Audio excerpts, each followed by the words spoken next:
The wind that morning was cruel. It blew through the cracks of the broken apartment windows, carrying with it the biting cold that reminded Emily Carson of how long it had been since they'd had a real meal. She wrapped her thin sweater tighter around her body and pulled her daughter Lily closer, trying to block the wind that crept in like a thief.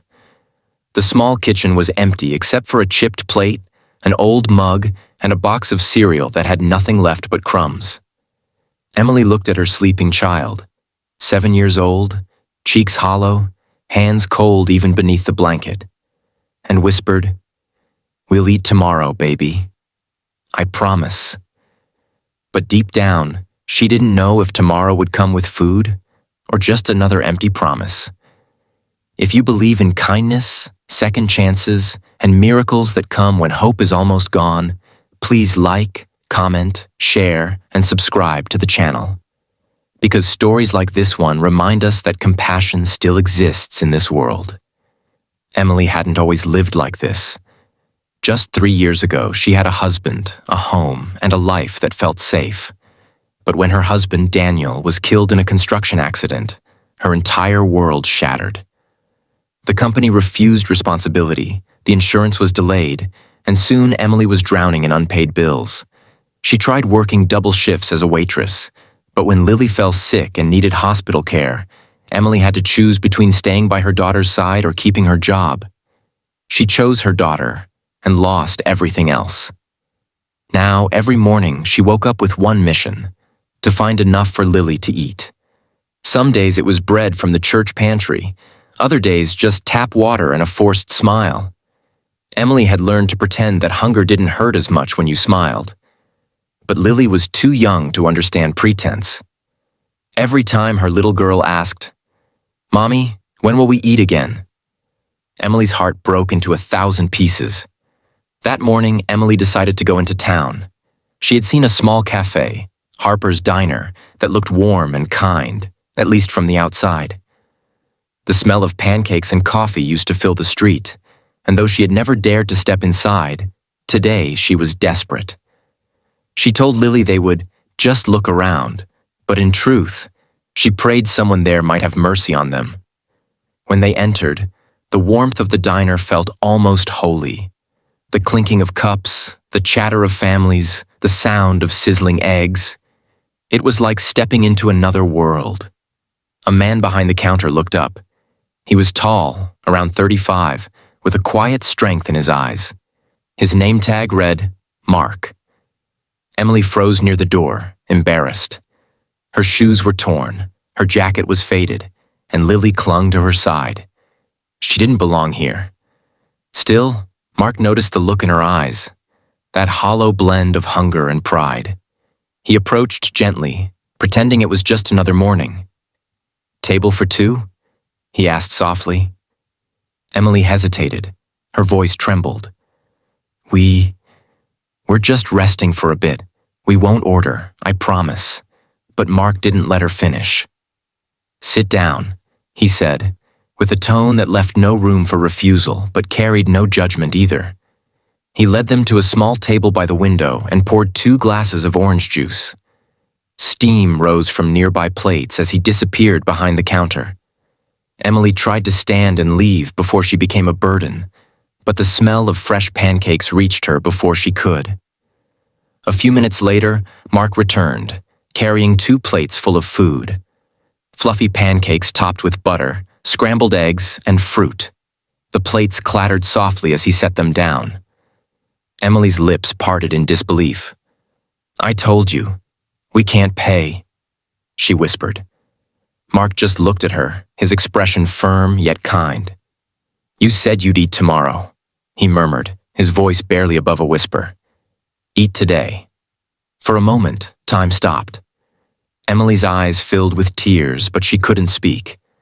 Lily looked up, confused but smiling as she grabbed her fork. Emily tried to hold back, ashamed and grateful all at once. She watched her daughter eat with joy she hadn't seen in weeks. And in that instant, she realized that kindness didn't need permission. Mark didn't ask questions.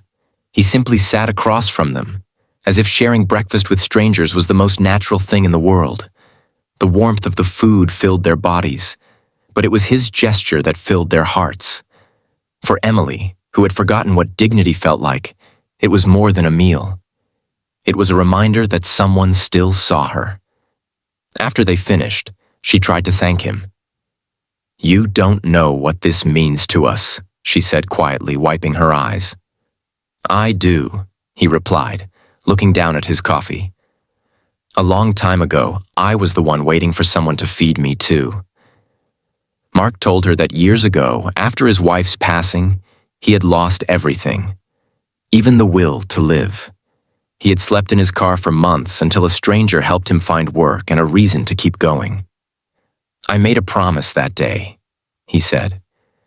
"Whenever I see someone hurting the way I was, I'll remind them that today still matters." Emily didn't know what to say. It was the first time in years someone had spoken to her with empathy instead of pity. Days passed, and Emily began visiting the diner again. This time not for food, but for work. Mark offered her a part-time cleaning job, insisting she take it as helping him out. Slowly, she began to rebuild. Lily would sit by the counter, drawing pictures for the customers while Emily cleaned tables. The smell of coffee and maple syrup became the smell of healing. But not everyone was kind. One afternoon, a wealthy customer noticed Emily cleaning and muttered loudly, "People like that shouldn't be around diners like this." The words hit Emily like a knife. She froze, gripping the rag in her trembling hands. Mark overheard and stepped forward calmly.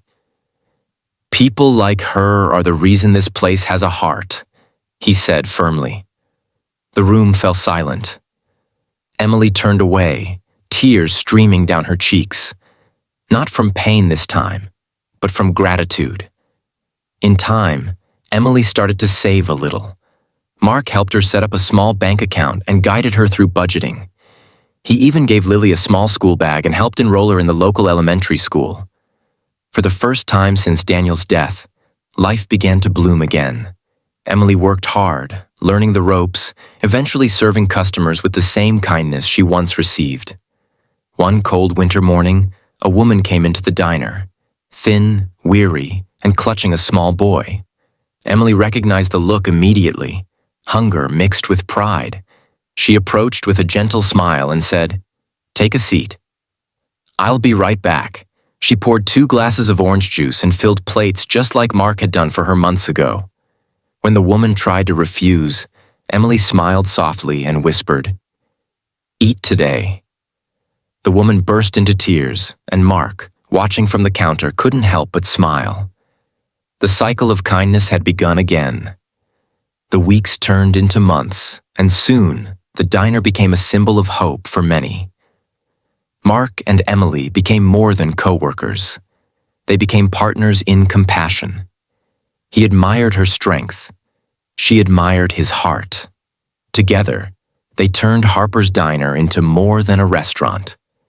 It became a refuge for anyone who needed a meal, a smile, or a reminder that tomorrow always begins with kindness today. One evening, as the diner lights dimmed and the last customer left, Emily sat across from Mark with a quiet smile. Lily was asleep in the corner, her little hand clutching a crayon drawing of a family. A man, a woman, and a child, standing under the sign Harper's Diner. Emily looked at Mark and said softly, "You changed our lives." He shook his head. "You just needed someone to remind you that you still had one." Outside, the snow began to fall gently against the window, coating the streets in white. For Emily, it no longer looked cold. It looked peaceful. She realized that the world hadn't given up on her. It had just been waiting for her to walk back toward it. If this story touched your heart, if you believe that even one small act of kindness can change someone's life forever, please like, share, and subscribe to our channel. Because every story of compassion keeps hope alive for someone out there who needs it. Special request: comment below what kindness means to you. Have you ever experienced or given a simple act that changed everything? We'd love to hear your story. As the snow kept falling outside, Emily blew out the last candle on the counter and whispered a prayer of gratitude. She looked toward Mark and smiled, remembering that morning when he had said, "Eat today." Those 2 words had not only filled her stomach, they had fed her soul. And sometimes, that's all it takes to bring a broken heart back to life.